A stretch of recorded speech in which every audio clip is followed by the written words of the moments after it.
Assalamualaikum warahmatullahi wabarakatuh. Selamat pagi anak-anak ibu semua. Nah, hari ini kita akan belajar mengenai tentang teks eksposisi. Nah, walaupun kita belajar dari rumah, tetap semangat ya. Materi yang akan kita pelajari yaitu mengenai tentang teks eksposisi. Adapun kompetensi dasar yaitu 3.5, mengidentifikasi teks eksposisi yang telah dibaca dan didengar. Tujuan pembelajaran yaitu peserta didik mampu memahami informasi dan mengidentifikasi struktur teks eksposisi. Nah, anak-anak ibu semua, sebelumnya kita akan mencari tahu terlebih dahulu mengenai tentang pengertian teks eksposisi. Anak-anak, tolong perhatikan teks yang akan ibu sajikan berikut ini. Secara umum dapat kita pahami bahwa fungsi makanan adalah sebagai energi tubuh makhluk hidup, khususnya manusia. Makanan yang tidak baik akan menghasilkan energi buruk, dan makanan yang baik akan menghasilkan energi baik. Makanan yang baik diartikan sebagai makanan bergizi. Apabila kita salah dalam mengkonsumsi makanan, akan berdampak buruk dengan kesehatan tubuh, karena makanan tersebut mengganggu proses metabolisme tubuh. Nah, anak-anak, dari teks tersebut, apakah memberikan informasi kepada kita mengenai tentang fungsi makanan? Ya, tepat sekali. Teks tersebut memberikan informasi kepada kita mengenai tentang fungsi makanan. Anak-anak, sekarang kita mencari pengertian teks eksposisi. Nah, dari teks tersebut tadi memberikan informasi. Jadi, apa sih teks eksposisi itu? Teks eksposisi adalah paragraf yang isinya berupa sejumlah informasi yang bertujuan untuk menjelaskan, menerangkan, atau memaparkan sesuatu kepada pembaca. Pada teks eksposisi terdapat argumen, dan argumen tersebut dapat berupa fakta atau opini. Perbedaan fakta dan opini. Fakta merupakan kenyataan dan benar-benar atau terjadi. Selanjutnya opini. Opini merupakan pendapat atau pikiran dari seseorang tentang suatu hal. Contoh kalimat fakta, Kementerian Hukum dan Hak Asasi Manusia Juli tahun 2020 mencatat 150.112 narapidana di Indonesia. Kalimat fakta biasanya bersumber dari data dan identik dengan angka yang disertakan dalam kalimat yang disajikan.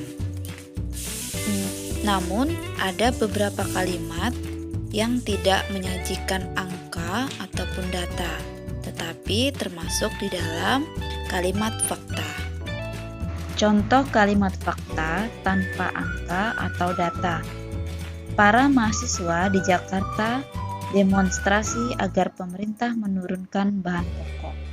Nah, dari kalimat tersebut tidak terdapat angka, namun kejadian yang dilakukan oleh para mahasiswa itu benar terjadi. Anak-anak, kalian sudah mengetahui kan apa sih pengertian dari teks eksposisi? Nah, selanjutnya sekarang kita akan mempelajari struktur teks eksposisi. Struktur teks eksposisi terbagi menjadi 3, yaitu bagian pertama yaitu tesis. Tesis berisi mengenai tentang pendapat atau opini yang menjadi pokok pembicaraan di dalam sebuah paragraf atau teks eksposisi. Tesis merupakan bagian pembuka dalam teks eksposisi.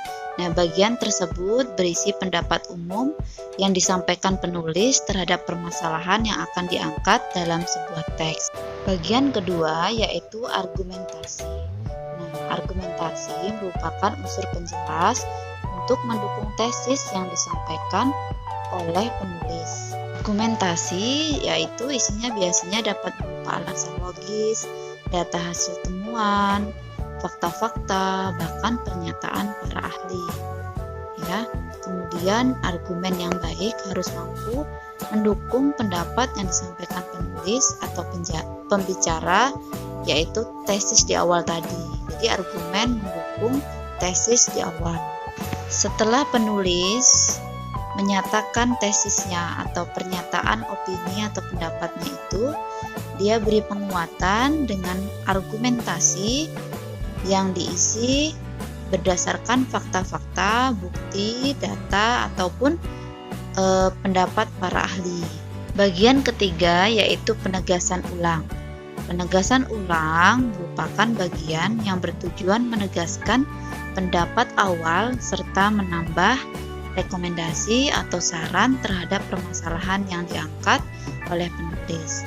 Nah, setelah penulis di awal itu kan menyampaikan pendapatnya, kemudian dikuatkan dengan fakta-fakta, yaitu berupa argumentasi tadi yang isinya berupa data, bukti, ataupun pendapat para ahli, kemudian ditegaskan kembali oleh penulis berupa saran dan kesimpulan. Sekian pembelajaran kita pada hari ini, dan materi yang kita pelajari ada 3: pengertian teks eksposisi, kemudian argumen yang terbagi menjadi 2, fakta dan opini, dan yang ketiga yaitu struktur teks eksposisi yang terbagi pula menjadi 3 bagian, ya nak ya.